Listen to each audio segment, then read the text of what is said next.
आज से 30 साल पहले मेरे पिताजी की तनख्वाह 5,000 रुपए थी और आज मेरी तनख्वाह 30,000 रुपए है। तो देखा जाए तो मैं उनसे 6 गुना ज्यादा कमाती हूँ।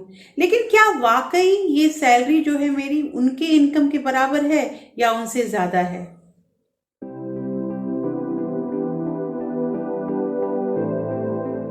Hello everyone, welcome back to my channel real life with Tuku. कैसे हैं आप लोग? आई होप आप बहुत अच्छे होंगे और सेहतमंद होंगे और आप लगातार मेरी वीडियो के साथ भी बने हुए होंगे। दोस्तों, आज की वीडियो में हम बात करेंगे कि महंगाई क्या होती है, आखिर ये रुपए का जो वैल्यू है वो कम क्यों होता जा रहा है।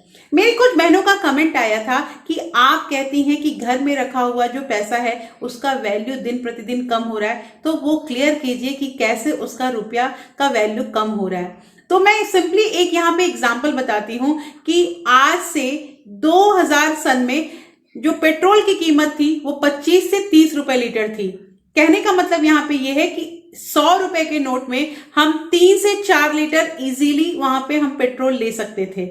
2018 में यही कीमत बढ़ के 75 रुपए लीटर हुई और आज कुछ महीने पहले 1 लीटर तेल भी 100 रुपए में नहीं आ रहा था। कहीं कहीं पे 105 तो कहीं 110 ये चल रहा था। तो देखा जाए तो ये एक 100 रुपए का ही नोट है, लेकिन यहाँ पेट्रोल की कीमत जो है वो बढ़ती जा रही है। दोस्तों, यही होती है महंगाई। आप याद कीजिए कि बचपन में जो चीजें हम खाते थे तो आज भी वही चीज खा रहे हैं, लेकिन उसकी क्वांटिटी कम हो गई है। अगर उतने ही रुपए में देखा जाए तो उसकी क्वांटिटी कम हो गई है। तो डिटेल में इसके बारे में बात करेंगे और हम ये भी बात करेंगे कि आखिर अगर ये पैसा का जो वैल्यू है वो कम जो हो रहा है तो उसकी वैल्यू को बढ़ाने के लिए हम कौन से उपाय करें। तो दोस्तों, ये वीडियो बहुत इंटरेस्टिंग होने वाली है क्योंकि यहाँ पे हमें बहुत कुछ सीखने मिलेगा। तो वीडियो के अंत तक जरूर बने रहिएगा। और लेकिन वीडियो स्टार्ट होने से पहले एक नम्र निवेदन है कि अगर आप लोगों ने अभी तक रियल लाइफ विद टुकू को सब्सक्राइब नहीं किया है तो प्लीज सब्सक्राइब कर लीजिए अपने इस चैनल को और साथ में जो बेल आइकन है उसे भी जरूर प्रेस कर दीजिएगा ताकि ऐसे ही इंटरेस्टिंग वीडियो के नोटिफिकेशन आपको मिलते रहें। दोस्तों, वीडियो पसंद आए तो एक लाइक जरूर कर दीजिएगा। तो चलिए स्टार्ट करते हैं वीडियो को। दूसरे एग्जाम्पल से इसे समझते हैं दोस्तों कि मान लिया जाए कि आज से 30 साल पहले मेरे पिताजी की तनख्वाह 5,000 रुपए थी और अभी मेरी तनख्वाह 30,000 रुपए है। तो देखा जाए तो मैं उनसे 6 गुना ज्यादा पैसे कमा रही हूँ। लेकिन क्या वाकई ये पैसा उनके बराबर है या उनसे मैं ज्यादा कमा रही हूँ या कम कमा रही हूँ? तो अगर इसको समझा जाए तो आज मैं अपने पिताजी के बराबर भी नहीं कमा रही हूं। दोस्तों, वो कैसे? तो उस समय जो है महंगाई अपने चरम सीमा पे नहीं थी और आज जो है वो 30 से 40,000 रुपए भी अगर कोई महीना कमाता है तो उसके लिए घर चलाना बहुत डिफिकल्ट होता है। ये समझ ही रहे हैं क्यों? क्योंकि महंगाई बढ़ चुकी है। सिंपली समझा जाए तो आपको याद होगा कि सिंपल एक गोलगप्पे को ही लेते हैं कि जब हम लोग कॉलेज में थे तो हम लोग 2 रुपए में 5 से 6 गोलगप्पे खाते थे और आजकल 10 रुपए में केवल 2 गोलगप्पे आते हैं। तो ये क्या है? ये महंगाई है। आप कहीं भी जाइए, सभी महंगाई की मार से जूझे हुए हैं और सब यही कहते हैं कि महंगाई बढ़ रही है, महंगाई बढ़ रही है। दोस्तों, यही चीज होता है इन्फ्लेशन, इसे इंग्लिश में कहते हैं। और इसमें जो मैं कह रही थी कि पैसा जो है वो घर में रखे रखे उसका वैल्यू कम हो रहा है, तो जैसे मैंने पेट्रोल का एग्जांपल दिया तो आप समझिए कि 100 रुपए वो 100 रुपए ही रहेगा। आप आज देखो चाहे आप 30 साल के बाद उसे देखो, लेकिन उसमें जो हम सामान परचेज कर रहे हैं उसकी क्वांटिटी कितनी कम हो गई है। या हो सकता है कि जो सामान हमें खरीदना है वो 100 रुपए में आए ही ना। तो इसी चीज को कहते हैं महंगाई। दोस्तों, जब हमारा देश आजाद हुआ था उस समय रुपए की कीमत $1 के बराबर थी और आज रुपया इतना गिर चुका है कि आप समझिए कि डॉलर ऊपर चला गया है। $1 की कीमत मतलब 75 रुपए के बराबर हो गई है। तो रुपए की कीमत कितनी ज्यादा गिर चुकी है। ये चीज होता है महंगाई।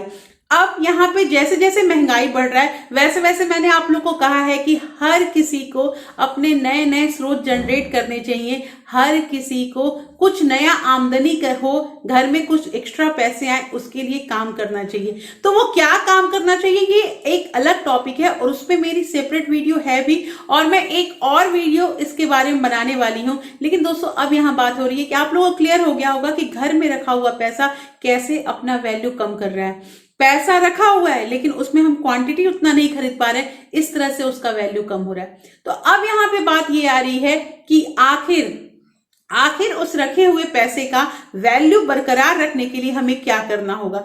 तो यहां बात आती है निवेश की, जो मैं अक्सर आप लोगों से कह रही हूं। लगातार मेरी वीडियो आजकल जो आ रही है उसमें मैं इन्वेस्टमेंट, निवेश के बारे में आप लोगों से क्लियर बात कर रही हूं। दोस्तों, निवेश करना बहुत जरूरी है।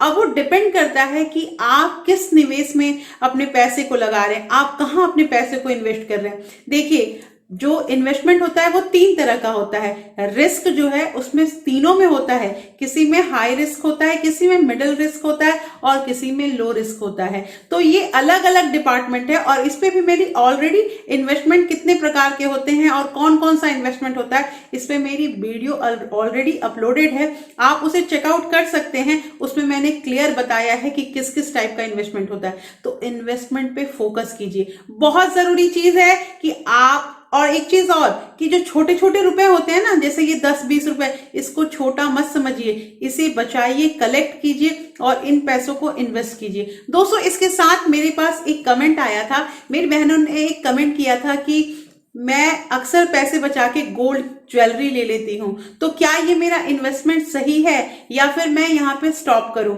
तो दोस्तों, मुझे एक चीज समझाना है कि गोल्ड ज्वेलरी लेनी कोई बुरी बात नहीं है।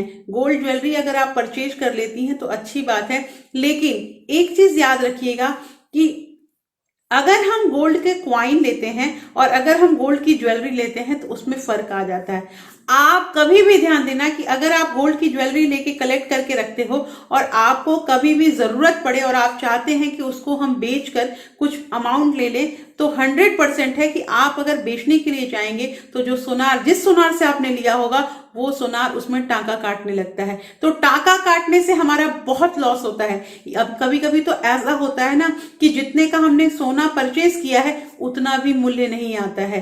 तो यहाँ पे कहना ये है दोस्तों कि अगर आपके पास पैसे बच रहे हैं तो आप उससे गोल्ड ज्वेलरी, अगर आपको गोल्ड में ही इन्वेस्टमेंट करना है तो आप गोल्ड के क्वाइन लेके रखिए, गोल्ड के क्वाइन रखिए, या फिर आप गोल्ड का बहुत सारा आजकल मतलब कि सेवरन गोल्ड बॉन्ड, डिजिटल गोल्ड, ये सब भी चला है, आप कहीं भी पैसे को इन्वेस्ट कर सकते हैं। गोल्ड ज्वेलरी मेरे ख्याल से उसमें इन्वेस्ट करना ज्यादा फायदेमंद नहीं होगा।